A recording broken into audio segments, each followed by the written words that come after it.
Bonjour, aujourd'hui J19 de notre challenge 30 jours pour l'Afrique, pour la femme africaine et pour le développement de l'Afrique. C'est un plaisir de vous retrouver et de vous partager l'histoire d'une dame qui fait partie des mythes et légendes de la culture africaine. Il s'agit de la reine Abla Pokou, qui est née dans les années 1700 et qui a conduit son peuple du Ghana jusqu'en Côte d'Ivoire. Ce qui veut dire qu'à cette époque, le leadership féminin de surcroît existait.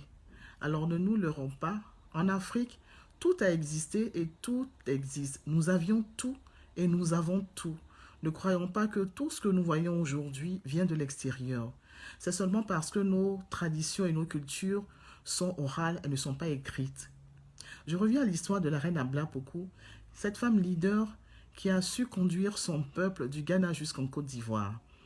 Elle a eu le nez creux, elle a eu le flair, elle a eu une longueur d'avance, cette qualité que tous les leaders ont. Elle a détecté le danger qu'il y avait suite à l'éclatement de la guerre de succession.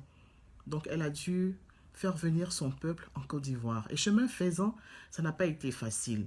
Il a fallu beaucoup de courage parce que c'est une femme mener tout un peuple et parcourir tout ce chemin. Et chemin faisant, il fallait traverser le fleuve Comoé. C'était un obstacle. Et face à cet obstacle, elle a fait preuve d'abnégation.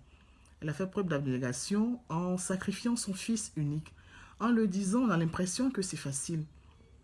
Mais en revivant cette époque avec elle, une femme qui enfante d'un fils unique et qui doit le sacrifier, le jeter à l'eau afin de faire traverser son peuple, c'est quelque chose de très fort. Cette abnégation qui doit nous permettre d'oublier nos intérêts personnels au profit de l'intérêt de la communauté. C'est ce que cette femme leader a fait. Et cette femme, je l'admire. Donc, à la suite de cela, son peuple a traversé et ils sont arrivés en Côte d'Ivoire.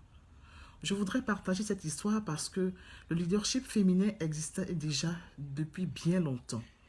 Et ce genre d'histoire, ces belles histoires qui font partie du patrimoine culturel africain, devraient être racontées aux nouvelles générations afin que ces valeurs-là puissent leur rester également.